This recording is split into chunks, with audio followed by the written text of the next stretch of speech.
Gente, é o seguinte, na semana passada nós terminamos o nosso estudo de Pilatos, foram acho que 6 partes, se não me engano, mas era um trecho grande também, era bastante versículo para estudar.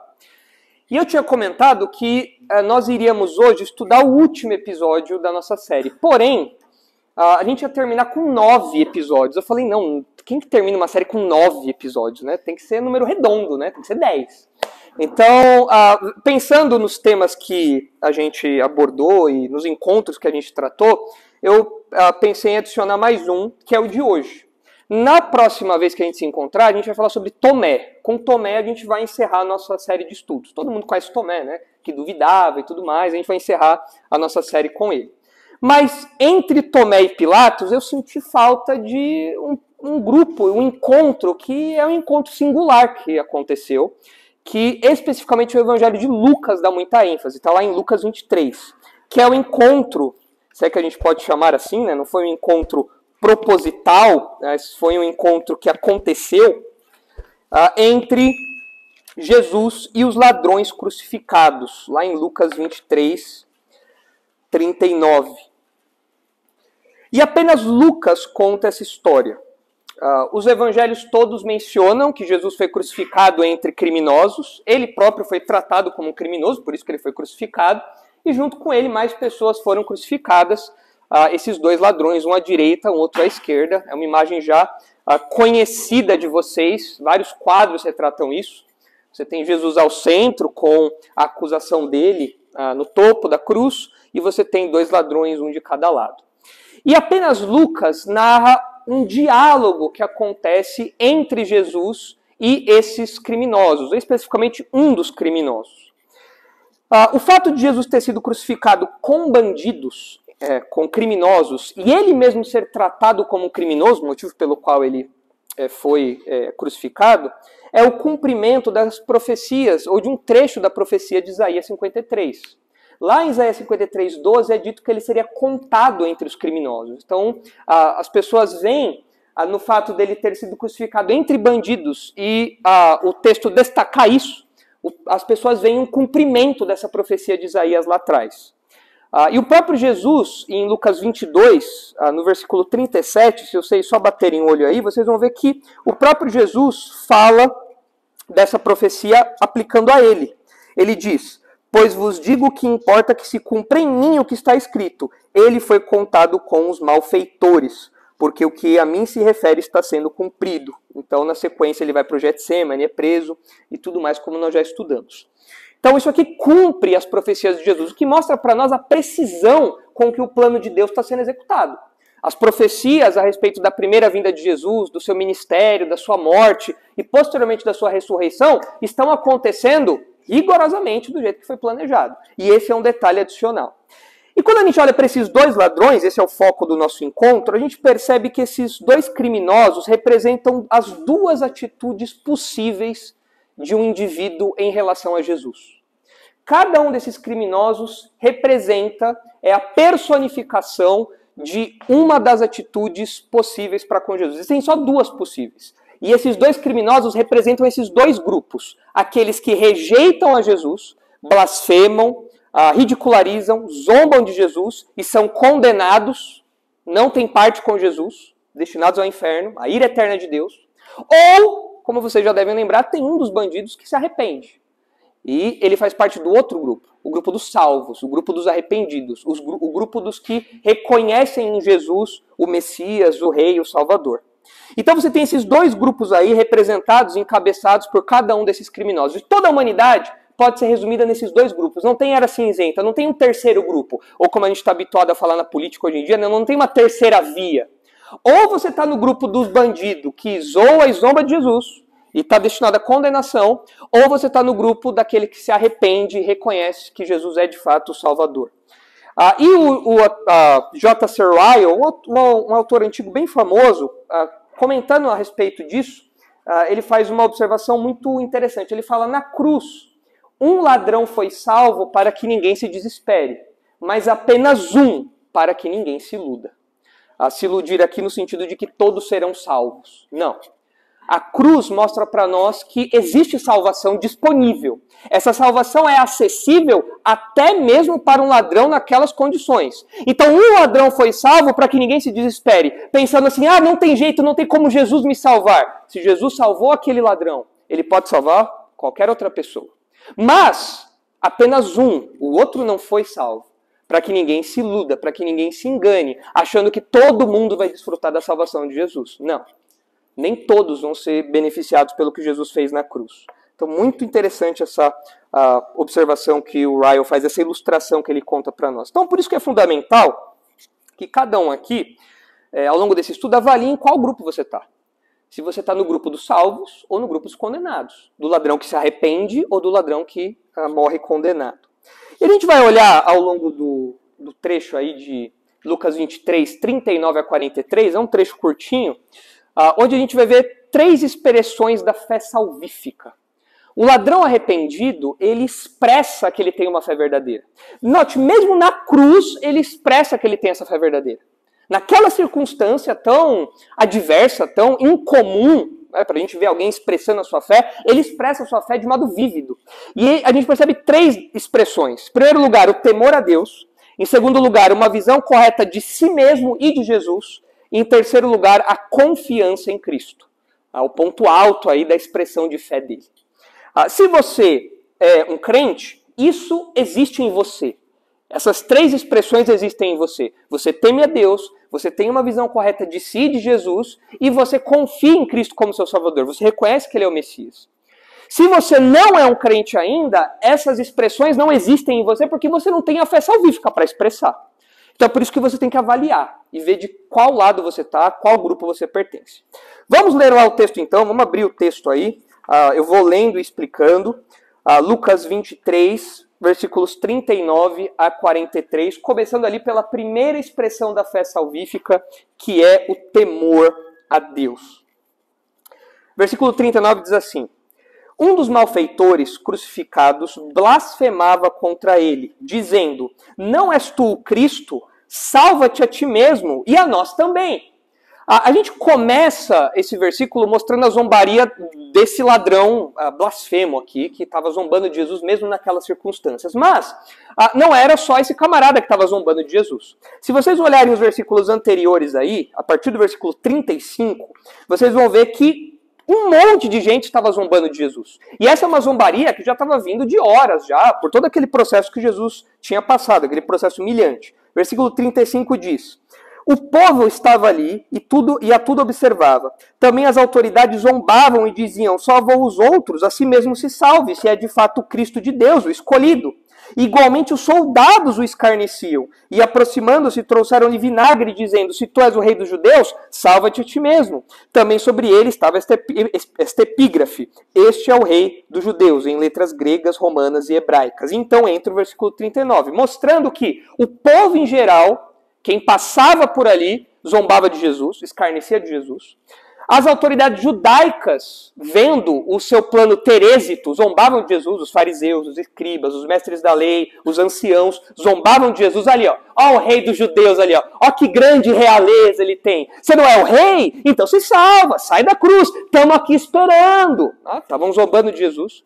Os soldados romanos zombavam de Jesus também. Já zombaram antes, no processo de açoite de Jesus, com a coroa de espinhos, com o manto, com o caniço, e agora é uma zombaria mesmo dele crucificado.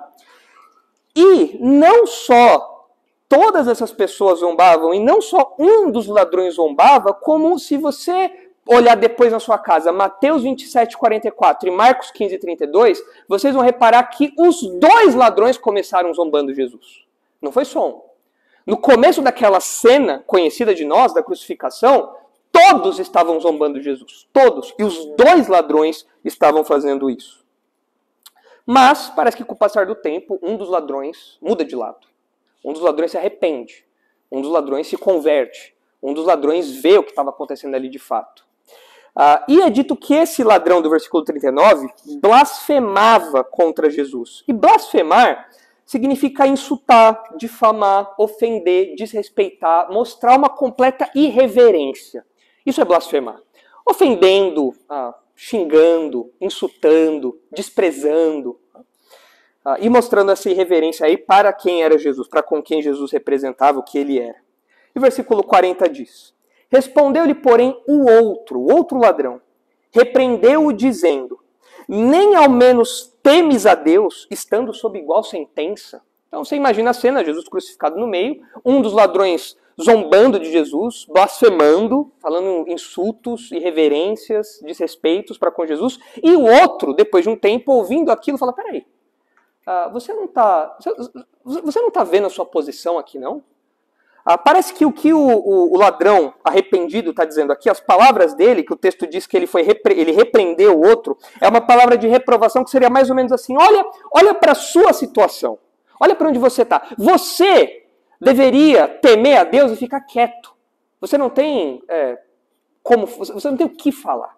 Você deveria ficar quieto no seu canto. Você deveria mostrar algum mínimo de temor a Deus pela posição que você está. Você não está na posição de falar nada de ninguém. Recolha-se aí e fique quieto. E o que é interessante no versículo 40, nas palavras desse ladrão arrependido, é que ele fala: você não teme a Deus?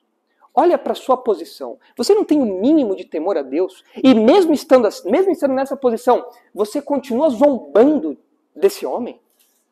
A gente já viu na parte de Pilatos, em que ele ficou com medo de Jesus e tudo mais, a gente viu que o que Pilatos tinha era um temor superficial, e a gente aproveitou isso para estudar um pouquinho sobre o que a Bíblia fala do temor a Deus.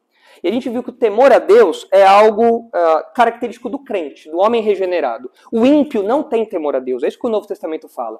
O incrédulo, ele não tem medo de Deus, ele não teme a Deus. Ele zomba, ele ridiculariza, ele tira sarro, ele não tem medo de nada. E esse homem aqui resume isso de novo, ele não tem de fato temor a Deus. O que o outro ladrão comentou é verdadeiro, ele não tem temor a Deus, aquele cara não teme a Deus. Assim como Pilatos teve um medo muito superficial e não era um temor verdadeiro, porque temer a Deus é algo do crente. O crente recebe um novo coração e agora ele teme a Deus. Ele tem uma profunda reverência a Deus, ele obedece a Deus, ele sabe quem Deus é, ele treme diante da disciplina de Deus. O ímpio não. E aqui a gente tem mais um exemplo disso de uma outra pessoa que de fato não teme a Deus.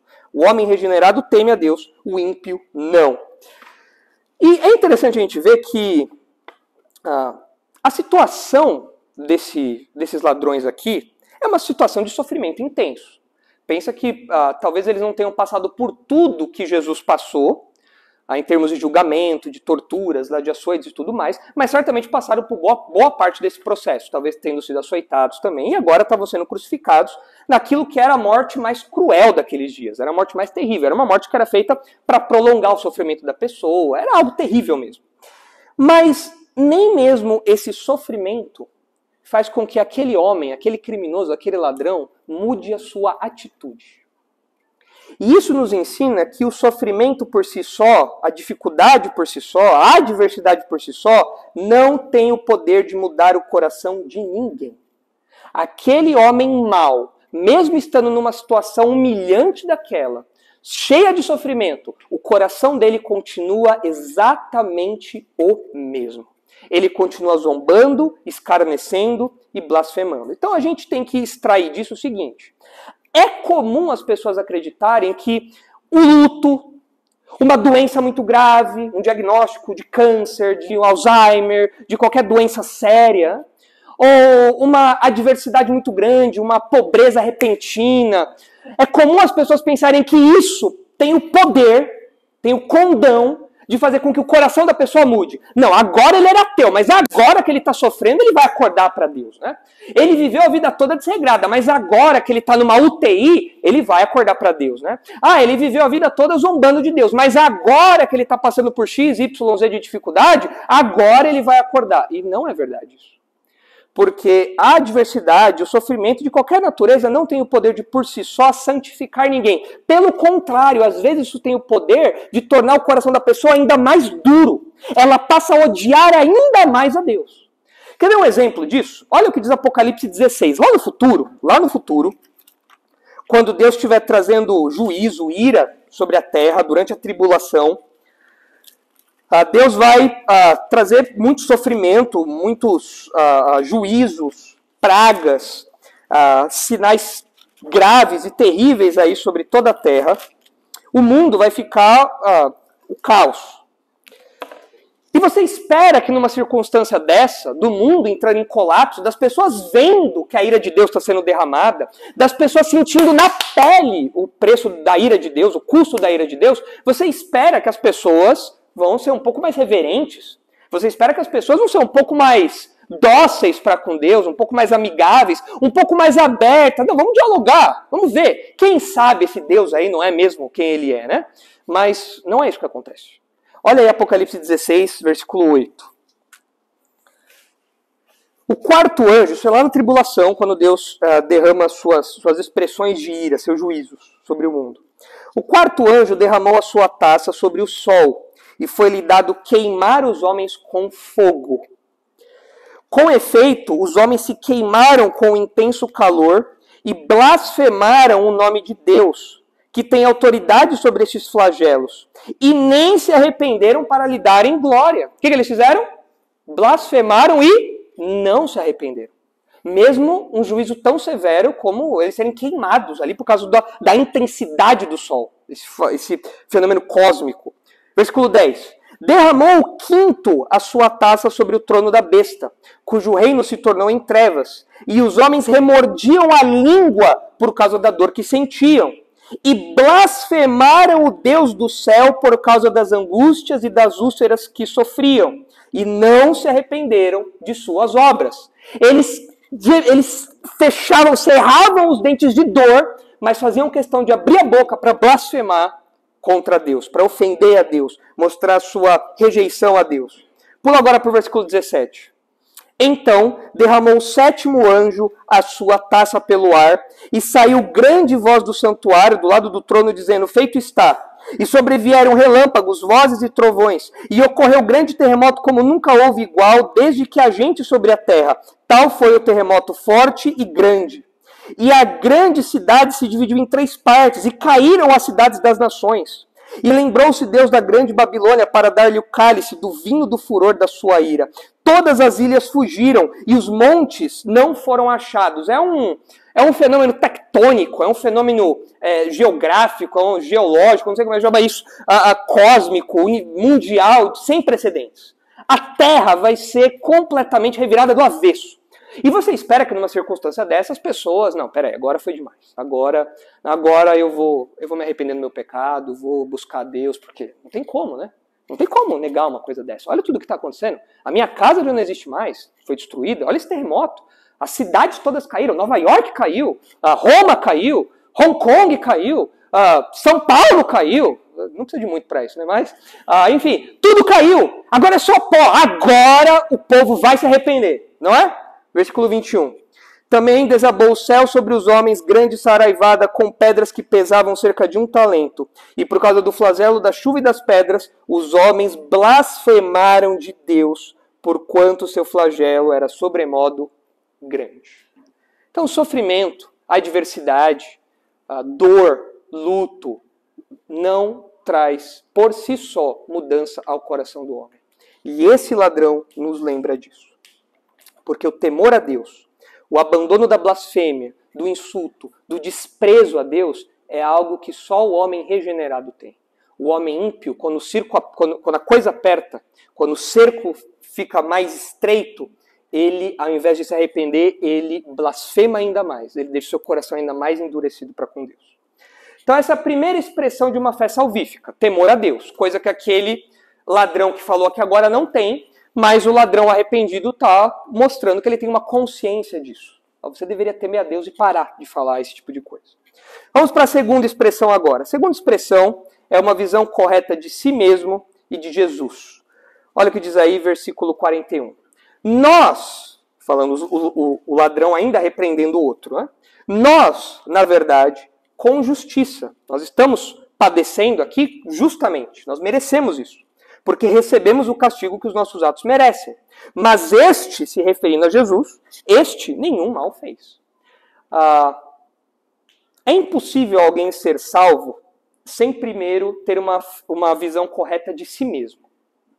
É impossível alguém ser salvo sem ter uma visão correta de si. Quem eu sou? Como eu estou agora? Qual é a minha condição? É sine qua non. Não dá para alguém se converter, ser salvo sem isso.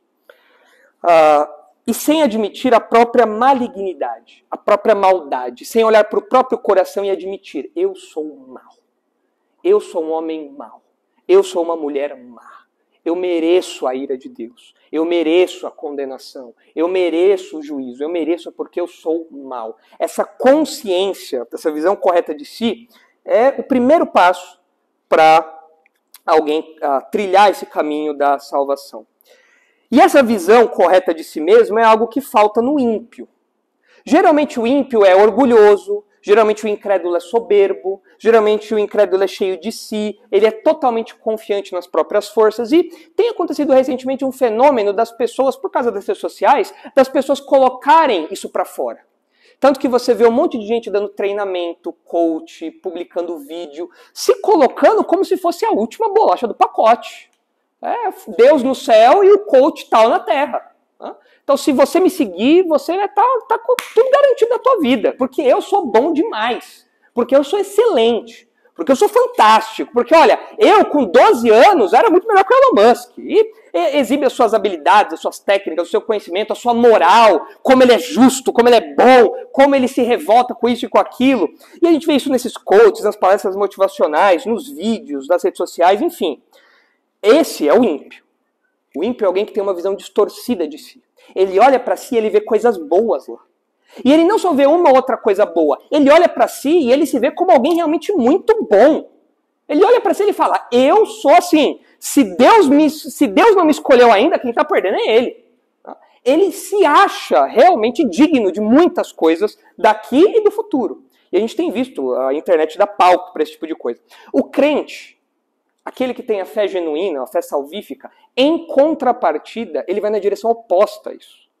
O crente, ele tem uma noção cada vez mais clara da própria maldade, da própria vileza, da própria corrupção, da própria obscuridade do coração, das próprias inclinações para o mal. Quanto mais uma pessoa se aproxima de Deus, que é luz suprema, mais as nossas escuridões, os nossos abismos, as nossas falhas vão ficando evidentes. O incrédulo nega isso, esconde isso, o crente não. O crente admite isso. Ele olha para suas falhas, ele olha para os seus buracos, ele fala, eu sou muito mal. Eu sou um poço de maldade. Eu sou totalmente quebrado. Eu mereço a ira de Deus, eu mereço o juízo de Deus. E essa percepção da própria maldade, que vai ficando cada vez mais clara, amadurece no crente cresce no crente conforme ele amadurece. Olha a comparação que Lucas faz aí para nós em Lucas 18. Se você virar um pouquinho as páginas da Bíblia, você vai chegar numa história conhecida. Em Lucas 18, a partir do versículo 9. Em Lucas 18, a gente tem a história que Jesus conta do fariseu e do publicano. O fariseu, um homem super respeitado, justo diante da lei, e o publicano, que é alguém mal visto pela sociedade, era alguém que não tinha muito respeito, era alguém desprezado. Mas olha o contraste, versículo 9, Lucas 18, 9. Propôs também esta parábola a alguns que confiavam em si mesmos, por se considerarem justos e desprezavam os outros. 2 homens subiram ao templo com o propósito de orar, um fariseu e o outro publicano. O fariseu, posto em pé, orava de si para si mesmo desta forma: ó Deus, graças te dou, porque não sou como os demais homens, roubadores, injustos e adúlteros, nem ainda como este publicano. Jejuo 2 vezes por semana e dou o dízimo de tudo quanto ganho. O publicano, estando em pé, de longe, não ousava nem ainda levantar os olhos ao céu, mas batia no peito, dizendo: ó Deus, sê propício, sê favorável a mim, pecador. Digo-vos que este desceu justificado para sua casa e não aquele, porque todo o que se exalta será humilhado, mas o que se humilha será exaltado. Esse é o contraste entre o crente e o ímpio. O crente olha para si e vê coisas boas. E mesmo se dirige a Deus, até como esse homem fez aqui, se dirige a Deus, exaltando aquilo que ele acha que ele tem de bom. O crente não. O crente olha para si e fala: eu sou o mal. Eu preciso do favor, da misericórdia de Deus, porque eu não mereço nada de bom. De fato, o modo como você olha para si mesmo é um bom termômetro da sua vida espiritual. Vocês acham que o apóstolo Paulo era alguém espiritualmente maduro? O que vocês acham? De 0 a 10, comparando com você, onde você acha que o apóstolo Paulo estaria? Qual seria a nota dele? 12. 12, talvez, né? Se tiver alguém aqui falando, não, acho que o apóstolo Paulo está abaixo de mim, eu recomendo você voltar alguns minutos do vídeo e assistir essa parte que eu acabei de falar. Mas o apóstolo Paulo era um homem santo, zeloso pelas coisas de Deus, não é? E o que ele disse lá em 1 Timóteo 1,15? Que Cristo veio ao mundo para salvar os pecadores e ele era o principal dos pecadores. Fala, não, Paulo, você precisa conhecer algumas pessoas, você precisa me conhecer, Paulo, você não é o pior dos pecadores, você precisa me conhecer. Tudo bem, você perseguia crente, você matava as pessoas, eu não cheguei nisso daí também, mas se você olhar o meu coração, eu não cheguei tão longe, é verdade, né? Não fiz tanta coisa como você, tá? E o seu mérito por essa maldade, né? Mas, se você olhar para os meus pensamentos, se você olhar para o meu coração, se você olhar para as maldades que eu penso das pessoas, se você soubesse os olhares errados que eu dou, se você soubesse as coisas que eu penso e não falo, se você soubesse as negligências que eu tenho, você concordaria que eu sou o pior dos pecadores, não você. E parece que os crentes, na verdade, brigam para saber quem é o pior, não para saber quem é o melhor. E essa visão vai crescendo. Vocês devem lembrar também que Isaías, quando teve aquela visão do trono de Deus lá em Isaías 6, o que ele falou? Falou, opa, ainda bem que sou eu e não é o fulano, né? Não, o que ele falou? Eu sou um homem de lábios impuros, no meio de um povo de lábios impuros, e eu vi a Deus. Então ele tinha uma noção muito correta da pecaminosidade dele. De fato, como você olha para si mesmo é um bom termômetro da sua vida espiritual. Se você olha para si mesmo de modo muito autossuficiente, o apóstolo Paulo lembra, aquele que está de pé, cuide para que não caia. Você está se achando por cima de toda a carniça. Você está se achando todo autossuficiente. Você está se achando muito bem. Você está caminhando para uma vida de independência espiritual quando essa não é a realidade. Na verdade, o que você chama de maturidade é o contrário disso. Porque conforme o crente amadurece, mais ele vê a necessidade de dependência de Deus e mais ele vê a própria maldade. Mais ele vê a dureza e a vileza do próprio coração. E mais ele clama pelo favor de Deus.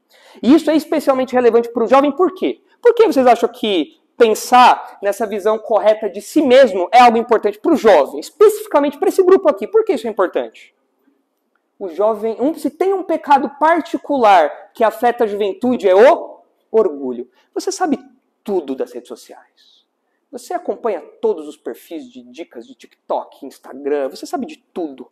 Você é expert nas coisas que os seus pais demoraram anos para ter uma ideia, você já sabe de tudo. E na vida espiritual não deve ser diferente, você faz a sua devocional todo dia, você zela pelas coisas ali, então você está bem, você está tranquilo, você está por cima de tudo. Essa tendência do jovem ao orgulho tem que ser quebrada. Essa tendência essa tendência ao orgulho que o jovem tem que ser combatida por uma visão correta de si mesmo. Você tem que olhar para você e ver quão mal você é. Quanto as suas palavras são ruins, quanto os seus olhos são ruins, quanto os seus ouvidos são ruins, quanto os seus pés são ruins, quanto o seu coração é ruim. Você tem que lembrar disso todo dia, porque a partir do momento que você olhar para si, começar a ver coisas boas em si, por si, pelo seu esforço, você está caminhando na direção contrária que você deveria ir. Tanto que o apóstolo Paulo, quando fala de quem faz as coisas nele, ele não põe o mérito nele, ele põe o mérito em Deus. Ele fala, não sou eu que vivo, mas Cristo vive em mim. Ele produz essas coisas em mim. Se dependesse de mim, nada de bom. Nada de bom. É o Espírito Santo que produz essas coisas no crente. Então é importante que você tenha essa visão correta de si. E ter uma visão correta de si, e ter uma visão correta do mal, faz com que a gente perceba a necessidade de justiça. Porque se a gente reconhece a nossa maldade, a nossa vileza, a nossa corrupção, o nosso abismo, a nossa obscuridade, a gente percebe que Deus é plenamente justo ao punir o pecado.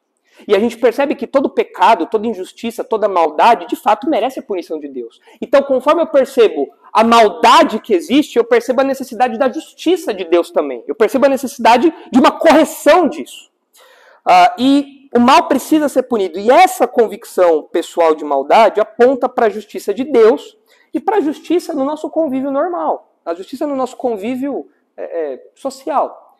Eu sei que o mal tem que ser punido. Eu sei que o dano tem que ser reparado. Eu sei que as coisas têm que ser colocadas no lugar porque a maldade desestabiliza, faz mal. E deve haver uma justiça nisso. A percepção desse homem aqui no versículo 41 é muito verdadeira, porque ele fala, olha, nós estamos recebendo um mal pelo que nós fizemos, nós merecemos estar aqui. Um bandido que não é arrependido, ele olha para o crime que ele cometeu e ele não pede por justiça para ele próprio. Ele não exige justiça para si próprio. Ele pede que o juiz pegue leve, que o juiz não seja tão rigoroso, que molhe a mão aqui, molhe a mão aí, vamos sair por ali. Esse homem aqui não, ele fala, olha, nós estamos aqui porque nós merecemos. Ele tem uma noção correta dos crimes que ele cometeu e da justiça que tem que ser aplicada a isso. E isso, essa convicção pessoal aponta para essa justiça. Agora, esse discernimento, tanto da justiça para com Deus, como para com os homens, é algo que só o Espírito Santo dá. Se vocês olharem lá em João 16, vocês vão ver que quando Jesus falava do Espírito Santo, quando Jesus falava da vinda do Espírito Santo, do trabalho do Espírito Santo, do ministério do Espírito Santo, ele disse que o Espírito Santo trabalharia também convencendo as pessoas. Olha aí João 16, versículo 8. Quando ele vier, falando do Espírito Santo, quando ele vier, convencerá o mundo do pecado, da justiça e do juízo. Do pecado, porque não creram em mim. É o Espírito Santo que convence o indivíduo do pecado da incredulidade, de rejeitar Jesus. Do juízo, da justiça, porque vou, versículo 10, da justiça, porque vou para o Pai e não me vereis mais.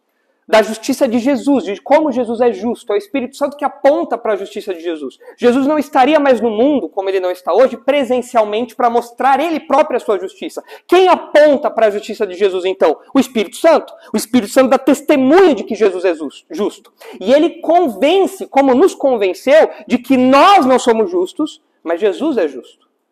É o Espírito Santo que faz isso. E do juízo, porque o príncipe deste mundo está julgado. É o Espírito Santo que convence de um juízo divino certeiro sobre o mal. Então, quem é que traz essa convicção ao crente? É o Espírito Santo, isso não vem por nós mesmos. Mas essa convicção vem. E é isso que eu quero que vocês percebam nesse homem aqui. Essa convicção veio. Ele percebeu, eu sou mal. Ele não é mal. Eu mereço estar aqui. Ele não. É justo o que acontece comigo? Não é justo o que acontece com ele. Esse senso de justiça em relação a Deus, em relação aos homens, é algo que só o próprio Deus pode dar. E é curioso observar que na relação com os outros, agora vamos trazer isso para nossas relações dentro da igreja, com as outras pessoas. Essa noção de justiça se mostra de algumas maneiras específicas. Como, por exemplo, o reconhecimento do dano que é feito por causa do meu pecado. Quando eu peco contra alguém, eu faço um dano a alguém. Se eu sou ímpio, eu não estou nem aí, eu até zombo disso. Se eu sou ímpio, eu causo dano em alguém, eu falo, perdeu, mané. Falando aí dos carioca aí, né? Bem característicos dele aí, né? Sem ofensa, João. O Lucas não está aqui para falar, tem que apelar para você aí. Mas, perdeu, mané. O crente não. O crente, quando ele faz mal para alguém, ele reconhece o dano, ele fala, poxa, isso não foi justo. Isso não foi legal. Eu pisei na bola. Eu causei mal a alguém. Isso é uma noção de justiça que Deus coloca em nós. Não somente isso, o arrependimento e o desejo de reparação. Se vocês virarem aí para Lucas 19, para os versículos 1 a 10, olha só o que acontece aí. Em Lucas 19, a gente tem a história famosa de Zaqueu. E olha o desejo de reparação desse homem. Olha como Deus trabalhou no coração de Zaqueu para que o senso de justiça dele, eu causei dano, agora eu mereço punição e eu tenho que reparar esse dano. Olha como esse senso de justiça foi trabalhado no coração dele. Entrando em Jericó, atravessava Jesus a cidade. Eis que um homem chamado Zaqueu, maioral dos publicanos e rico, procurava ver quem era Jesus, mas não podia por causa da multidão, por ser ele de pequena estatura. Então, correndo adiante, subiu a um sicômoro a fim de vê-lo, porque por ali havia de passar. Quando Jesus chegou àquele lugar, olhando para cima, disse-lhe, Zaqueu, desce depressa, pois me convém ficar hoje em tua casa. Ele desceu a toda pressa e o recebeu com alegria. Todos os que viram isto murmuravam, dizendo que ele se hospedara com um homem pecador. Naqueles dias, você deve lembrar, um publicano era um cobrador de impostos que ele era conhecido por não apenas cobrar os impostos habituais, isso já era ruim, porque ele cobrava imposto para Roma, isso era visto por um judeu como uma traição, seria como se a Argentina nos dominasse e um argentino e um brasileiro cobrasse imposto de você para dar para o Milei. Você ficaria indignado, mas peraí, você é brasileiro, está traindo a pátria, está dando dinheiro para a Argentina? Era assim que o judeu se sentia. Mas além disso, o publicano tinha a fama de pegar dinheiro a mais. Isso não está muito longe da gente, né? A gente vê umas pessoas aí que às vezes se aproveitam do nosso sistema tributário, de todas as situações aí, para pegar um pouco para si. Então o publicano era alguém que não era bem visto. Era tido como uma classe característica de pecador ali, alguém que era marcadamente pecador. Entre mentes, versículo 8, Zaqueu se levantou e disse ao Senhor, Senhor, resolvo dar aos pobres a metade dos meus bens. Agora notem o que ele vai falar na sequência. E se, na alguma coisa, tenho defraudado alguém, restituo 4 vezes mais. Então Jesus lhe disse, hoje houve salvação nesta casa, pois que também este é filho de Abraão. Não porque ele decidiu dar o bem aos pobres, não é isso que salvou Zaqueu, mas isso era uma expressão de que, de fato, o coração daquele homem foi transformado. Ele, que antes defraudava o povo, tirava do povo, agora ele fala, não, eu preciso reparar isso. Eu causei mal. Eu preciso ressarcir. Eu preciso restituir. E olhando para essas palavras, Jesus fala, houve salvação aqui, porque o Filho do Homem veio buscar e salvar o perdido. Se vocês olharem para 2 Coríntios 7, vocês vão ver como era a relação, como era esse senso de justiça na relação dos crentes de Corinto. Olha aí 2 Coríntios 7. Vocês devem lembrar, em 1 Coríntios, Paulo dá uma série de broncas na igreja. Tinha um camarada lá que estava envolvido muito em pecado. Ao que parece, ele se arrepende. Toda a igreja fica contrita pela bronca de Paulo, diante da bronca de Paulo. E Paulo reconhece isso. Mas olha a postura dessa igreja. Algo que só o Espírito Santo faz. São noções de justiça que só o Espírito Santo põe no coração das pessoas. 2 Coríntios 7, 10. Porque a tristeza segundo Deus produz arrependimento para a salvação, que a ninguém traz pesar, mas a tristeza do mundo produz morte. Porque quanto cuidado não produziu isto mesmo em vós, que segundo Deus fostes contristados. Diante da bronca de Paulo, eles responderam bem, eles se sentiram contristados. Que defesa, que indignação, que temor, que saudades, que zelo, que vindita. Em tudo destes prova de estares inocentes desse assunto. Tem alguma versão diferente aí? Que esclarece esses termos aqui que Paulo usou no versículo 10? Versículo 11. Deseja? Lê o versículo 11 inteiro, Maurício, pra gente, por favor. Vejam quanto cuidado produziu em vocês o fato de serem entristecidos, segundo Deus, que defesa, que indignação, que temor, que saudade, que zelo, que desejo de punir o culpado. Tudo vocês se mostraram inocentes. Desejo de punir o culpado, ou seja, com essas palavras todas, Paulo está falando, vocês se empenharam em fazer com que as coisas voltassem ao status anterior, a quando tudo estava bem. Vocês se empenharam por isso. E no meio disso, é expresso em vocês um senso de justiça. O mal tem que ser punido. O mal tem que receber a sua paga. Tem que haver disciplina. Vocês evidenciaram isso. Isso é algo que só o Espírito Santo pode produzir no coração de alguém. Por isso que essa consciência que nós estamos falando aqui, né, da necessidade de justiça, essa visão da justiça, do próprio mal, é algo que Deus dá. Então eu olho para mim e eu falo, eu mereço a ira de Deus. Os meus crimes, as minhas maldades, os meus pecados merecem a justiça, a ira de Deus. Eu mereço, às vezes, as consequências dos meus atos para com os meus irmãos. Eu tenho que restituir, eu tenho que devolver, eu tenho que reparar. Tudo isso é fruto de uma visão correta de si que Deus dá. Mas esse ponto não fala só uma visão correta de si.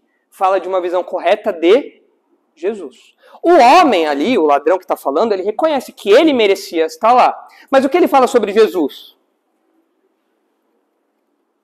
Que Jesus não merecia estar ali. Jesus era inocente. Esse homem verbalizou aquilo que tem sido falado ao longo de todo o julgamento de Jesus. Jesus não merece estar aqui. Esse homem não fez nada de errado. Nós merecíamos, ele não. E isso não é o Evangelho? O que esse homem faz aqui não é o Evangelho? Quando cada um de nós aqui se converteu, não foi exatamente isso que nós falamos? Eu merecia estar aqui, não ele. Eu merecia o que ele levou. Eu merecia a ira de Deus, não ele. Eu merecia a cruz, não ele. Eu merecia a morte, não ele. Então a gente percebe que esse homem ele tem uma visão correta de si, uma visão correta de Cristo, que é uma expressão extremamente necessária da fé salvífica. Mas tem um terceiro ponto aí, porque ele pede algo para Jesus. E agora a gente vê a confiança em Cristo. O temor a Deus, a visão correta de si mesmo e de Jesus e a confiança em Cristo. Versículo 42. E acrescentou. Então ele estava falando para o ladrão, para o outro ladrão, e agora ele se dirige para Jesus, que estava no meio dos dois. Lembra-te de mim. Lembrar-se aqui é mostrar favor. Lembra-te não é que Jesus vai estar lá no céu e, nossa, é verdade, tem um ladrão, não é isso. Né? Não é uma lembrança meramente cognitiva. Não, esqueci. Não, lembrar aqui é mostra-me favor. Me seja favorável. E esse pedido que o ladrão faz, certamente tem na sua memória, na memória dele, algo que tinha acabado de acontecer ali. Enquanto Jesus estava sendo crucificado, o que Jesus pediu em favor daqueles que o estavam crucificando? Pai, perdoa, porque eles não sabem o que fazem. Aquele ladrão que começou zombando junto com o outro, ele vai olhando para aquelas reações, aquelas coisas que Jesus vai falando, e fala, esse homem, ele é diferente. Esse homem, ele não é como nós. Ele mostra favor para quem está batendo, para quem está matando ele. E agora ele pede, Senhor, lembra-te de mim. Mostra-me favor também. E quando ele pede para que Jesus mostre favor para ele? Lembra-te de mim quando vieres no teu reino.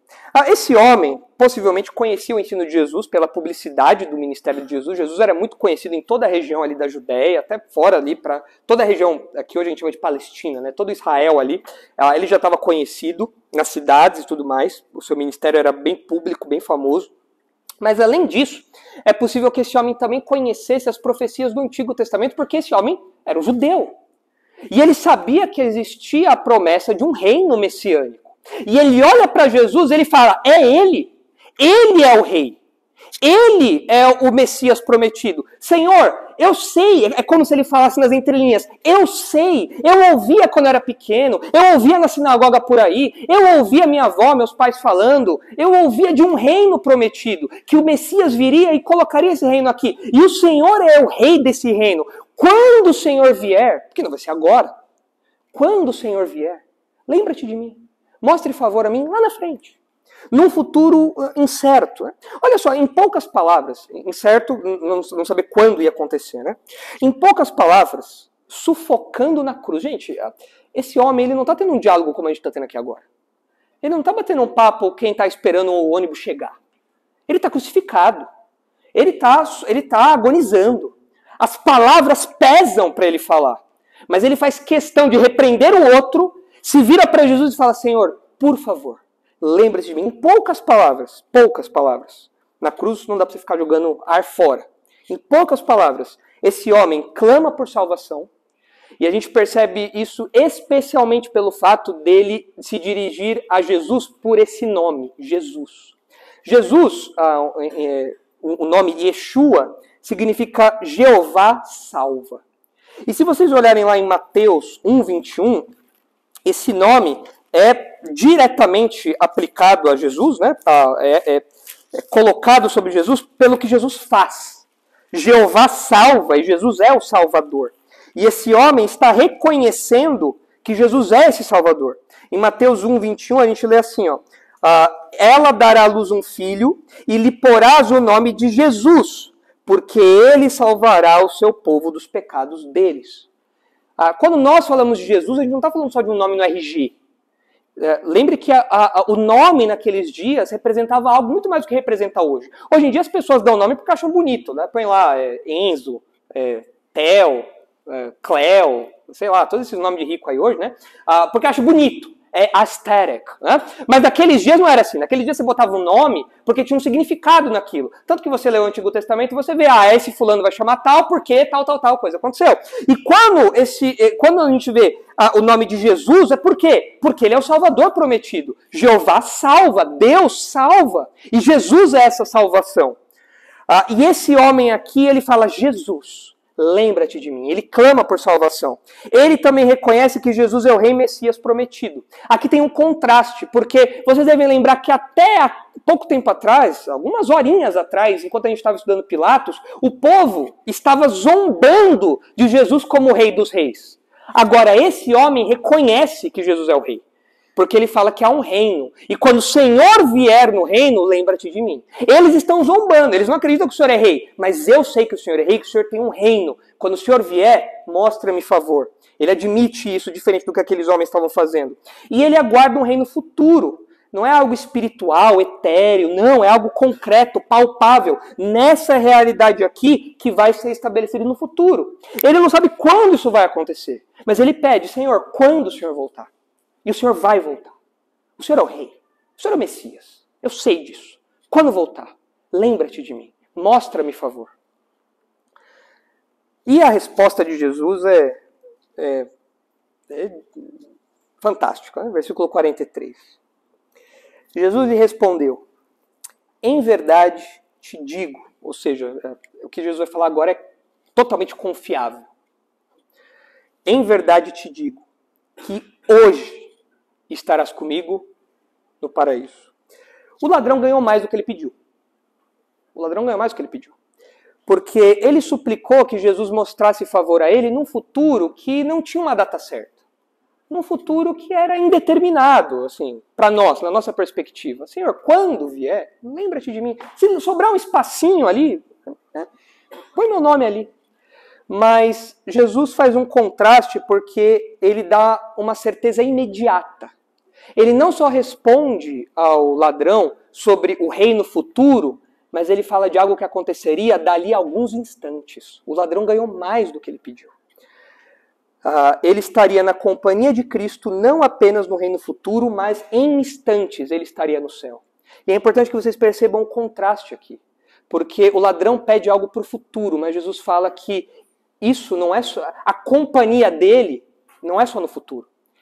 Era em instantes. Hoje você vai estar comigo no paraíso. E de fato, tanto Jesus como o ladrão morreram nesse mesmo dia e o ladrão desfrutou da companhia de Cristo que foi prometido aqui. E quando a gente olha para essa resposta de Jesus, a gente percebe como isso se aplica à nossa vida também. Porque Deus nos dá muito mais do que nós merecemos e pedimos.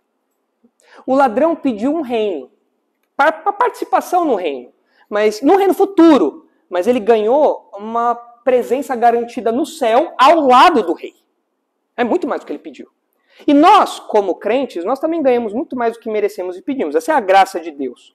Porque, veja, Deus poderia nos libertar do inferno, Deus poderia nos libertar da sua ira e não nos dar nada mais. Vocês vão ficar para sempre, sei lá, flutuando no limbo. Aí vão para o inferno, mas também não vão, vai ficar por aí. Mas não é isso que Deus dá para nós. Não é isso que Deus deu para esse homem aqui. Nós não apenas nós somos libertos do inferno, do lago de fogo, da condenação eterna, como Deus nos dá muito mais. Deus não nos deixa num campo neutro, isso não existiria, mas Ele nos dá bênção sem fim. Ele nos dá uma casa celestial que o próprio Jesus prometeu que preparar. Quem está afofando o seu travesseiro no céu é o próprio Jesus, é o dono da casa.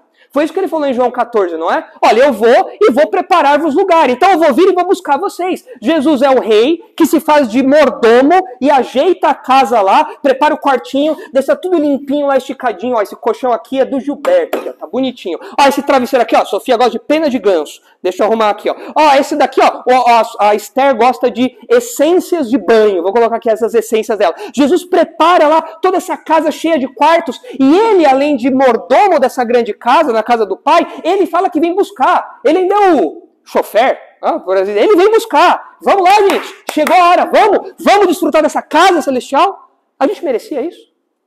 Se ele tivesse simplesmente nos livrado do inferno, já não estaria bom? Mas ele ainda prepara uma casa para cada um de nós, cada quartinho lá, e promete isso para nós. Não só isso. O que o ladrão pediu aqui também é prometido para nós. Um reino onde nós desfrutaremos de glória, de justiça, onde nós veremos essa criação restaurada. Isso é uma promessa, é uma garantia que a gente tem também. A gente não merecia isso. E Deus nos dá mais do que isso. Mais do que a gente pediu. E além disso, a gente tem uma eternidade livre do pecado, livre das lágrimas, livre da morte. Então, de fato, Deus nos dá muito mais do que merecemos e pedimos, como ele fez com esse ladrão aqui. As palavras de Jesus também são importantes porque nos falam sobre o que acontece depois da morte. Vocês sabem que tem algumas seitas que ensinam que depois da morte a pessoa fica dormindo. Ela não desfruta nem do céu nem do inferno. Os adventistas, por exemplo, ensinam isso. E muitas igrejas pentecostais, neopentecostais, até igrejas históricas que têm uma doutrina estranha, ensinam isso também. Não sei se na CCB ensinam isso também, sono da alma. Então você morre e você não vai nem para o céu nem para o inferno. Você fica lá dormindo, você acorda, opa, juízo final, nossa, nem escovei o dente e tal. É assim que a pessoa acredita. Mas não é assim que a Bíblia fala. A Igreja Católica, por exemplo, também instituiu o purgatório, de que depois que você morre, você tem que pagar ainda por alguns pecados, porque Jesus pagou bastante, mas vemos e convenhamos, né? Você peca demais. Então, tem que ter um crédito adicional aí, né? Tem que fazer um financiamento aí, né? Meu pecado, minha vida, para ver se dá para você ter um pouco de acesso ao céu mais rápido, um acesso um pouco mais rápido. Mas Jesus mostra aqui que isso não é verdade. O sono da alma, purgatório, qualquer coisa do tipo, isso não é verdade. O que acontece quando o indivíduo, quando ele fecha os olhos aqui? Imediatamente, ele abre no céu ou no inferno. Alguns capítulos anteriores, em Lucas 16, vocês devem lembrar da história do rico e do Lázaro. Um ímpio e um crente morrem, e eles acordam no céu e no inferno. Vocês devem lembrar que o apóstolo Paulo falou mais de uma vez sobre partir e estar com Cristo. Ou seja, fecha os olhos aqui e o crente abre os olhos diante de Jesus. É isso que acontece, é imediato, não tem tempo de espera, não tem delay. Não é igual o jogo de computador que você tem que ficar lá esperando pro respawn, né? Não, você morreu aqui, você já acorda no céu ou no inferno. E Apocalipse 6 mostra isso também, enfim, vários textos mostram essa verdade, diferente do que as seitas ensinam aí. As palavras de Jesus aqui também mostram que a salvação é somente pela fé. Esse ladrão, ele teve tempo de ser batizado? Mas o batismo não precisa ser batizado para salvar? Eu não sei como esse ladrão seria batizado. Jogariam água nele, né? Sei lá, joga uma água aí. Não. Esse ladrão não foi batizado. Ou mergulha a cruz, né? Não ia rolar. Não dá. Esse homem não foi batizado. Mas ele foi salvo sem ser batizado, é claro. O batismo não salva ninguém. O batismo é uma regeneração. A regeneração batismal é uma doutrina espúria, não tem nada a ver. Errada. Batismo não salva ninguém. Batismo é uma expressão de fé. Mas o batismo por si só não salva. Boas obras não salvam ninguém também, porque esse homem não teve tempo de fazer nada. O pouco fôlego que ele tinha, ele teve que usar para se manter um pouco mais de tempo vivo. As mãos dele não puderam fazer nada porque estavam pregadas. Os pés não foram para lugar nenhum porque estava pregado ali também. Não tinha para onde ele ir fazer nada. Boas obras não salvam ninguém. A salvação é somente pela confiança em Cristo. Somente isso. Algo que parece que já de longa data as pessoas esqueceram. Então, essas palavras de Jesus são muito reconfortantes. E Jesus garante isso. Fala, olha, o que eu te digo é verdadeiro. Hoje, você vai estar comigo no paraíso. Isso deve ter sido um bálsamo para aquele homem. Ele, naquela situação, vendo não só a sua morte iminente, mas vendo o juízo iminente de Deus se aproximando dele, um pecador, saber que ele estaria com Cristo naquele mesmo dia no céu, era tudo que ele precisava para encarar as poucas horas que faltavam até o seu último suspiro, para quando ele estaria para sempre com Jesus. Agora, de modo geral, né, para a gente terminar, quando a gente olha para esse trecho, esse diálogo, esse encontro como um todo, eu listei aqui algumas aplicações gerais. Geral. A gente olhou ponto a ponto, cobrimos o texto todo. E, de modo geral, eu listei o seguinte. Em primeiro lugar, a fé se manifesta, a fé salvífica, genuína, se manifesta ativamente em circunstâncias adversas. Como eu falei para vocês, esse homem estava crucificado. Esse ladrão arrependido estava crucificado. Falar era pesaroso, era pesado. Cada ar conta. Cada respiração conta para você ter um pouco mais de fôlego e aguentar a dor que está se passando sobre você. Mas esse homem não apenas clama para Jesus, como esse homem também pega fôlego para repreender o outro. Ele não apenas pede para Jesus, mas ele usa do precioso fôlego dele, dos poucos minutos de vida que ele tem ali ainda, as poucas horas que ele tem ainda. Ele usa aquilo para repreender o outro e falar, você tem que temer a Deus e ficar quieto. Porque a fé, ela se mostra em situações adversas, mesmo em situações adversas. O fruto da fé sempre se mostra. Mesmo sob pauladas, o fruto da fé se apresenta de modo visível. Segunda aplicação geral. A fé verdadeira pode surgir em instantes finais. Esse homem não tinha anos de vida pela frente. Ele tinha algumas horas, minutos, horas talvez. Mas a fé brotou ali. Até poucos instantes antes desse diálogo, ele também estava zombando Jesus. Mas a fé foi colocada no coração dele instantes antes dele morrer. E isso é útil, lembrar disso é útil, desse arrependimento real, dos instantes finais da vida de alguém é útil, porque nós muitas vezes podemos experimentar contato, viver situações de contato com pessoas em morte iminente. Algum parente na UTI que tem algumas horas de vida, os médicos já falaram, olha, de hoje não passa. Alguma situação inusitada ali que coloca a pessoa num quadro irreversível. A fé pode surgir em instantes finais. Por isso que a gente diz que, de fato, enquanto há vida, há esperança. Enquanto a pessoa respira, ela ainda pode ser alvo da graça de Deus e se arrepender. Quando ela fecha os olhos, aí não tem mais jeito. Hebreus 9:27 diz que ao homem cabe morrer uma só vez, vindo depois disso o juízo. Fechou os olhos aqui sem Cristo, execução de juízo na sequência. Agora, enquanto a pessoa está aqui, você deve pregar o evangelho até o último minuto, porque ela pode se converter. E quantas pessoas a gente não conhece de que aceitaram a Cristo no leito de morte? Você vai falar, mas é fácil, né? Mas o momento em que a pessoa aceita Cristo faz alguma diferença na salvação da pessoa? Tipo, essa pessoa aqui é de uma fé inferior, ela vai ficar no céuzinho. Né? Mas tem o céuzão, né, que é para quem aceitou Jesus como jovem. Não. A gente lembra até daquela história de Jesus, daqueles servos que receberam o salário porque chegaram cedo e daqueles que receberam o salário porque chegaram ao final do dia. Todos receberam o mesmo salário, a salvação é a mesma. Então nós pregamos enquanto a pessoa está viva. E o ladrão da cruz nos lembra que nos instantes finais, no leito de morte, a pessoa, o indivíduo pode se converter. Em terceiro lugar, por fim, a fé verdadeira alcança e transforma pessoas de todo tipo. Nós não estamos falando de nós não estamos falando de uma pessoa com a ficha limpa aqui. Se você puxasse a capivara desse cara, para ele estar na cruz é porque boa pessoa ele não era. Mas a fé salvadora alcançou esse homem. E mesmo pessoas com um passado terrível podem desfrutar do arrependimento verdadeiro. E Jesus promove a transformação que se torna evidente. E esse homem mostrou isso para nós. Não importa quão sujo seja o passado de alguém, quão grande e ruim, suja seja a capivara de alguém, a fé salvadora pode nascer ali, aquele indivíduo pode ser salvo, como é dito aqui, desse ladrão. Olha o que diz Mateus 21.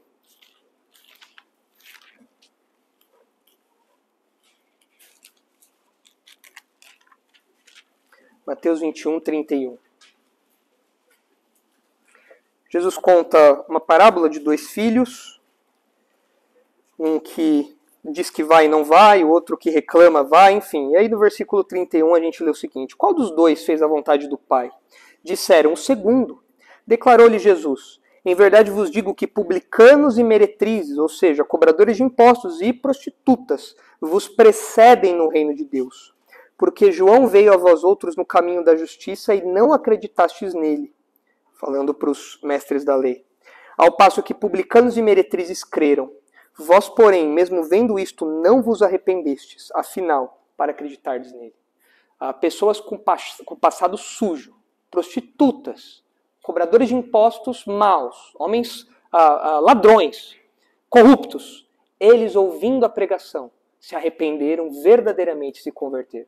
Enquanto que a nata da sociedade da época se mantinha obstinada. Então a fé verdadeira alcança e transforma pessoas de todo tipo. E eu não conheço a história em detalhes de cada um, mas eu conheço pessoas do nosso grupo, pessoas da nossa igreja que tiveram um passado muito, muito pesado. Um passado envolvido com coisas terríveis, assustadoras. Mas a graça de Deus foi lá e salvou aquela pessoa, assim como salvou esse ladrão aqui na cruz. Então está aí.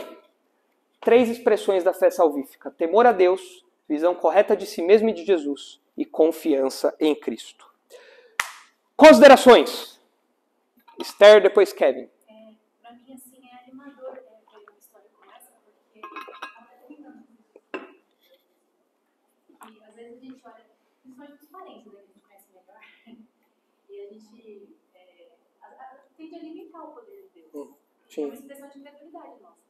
Como se Deus não fosse capaz de salvar. A gente olha e fala, não, Deus tem poder, mas ele não conhece meu pai. Deus salva todo mundo, mas meu pai não tem condição, né? Meu tio não tem condição. E essa falta de incredulidade se manifesta até na fala de oração. Então, assim, não orar mais por aquela pessoa, porque não, Deus é muito poderoso, mas aí já é muito bom. Aí é demais, né?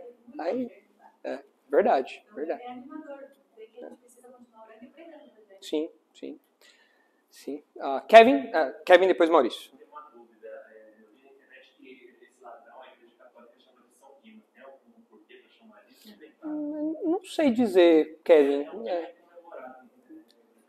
Nem sabia. Não é feriado, né? Então a gente não lembra.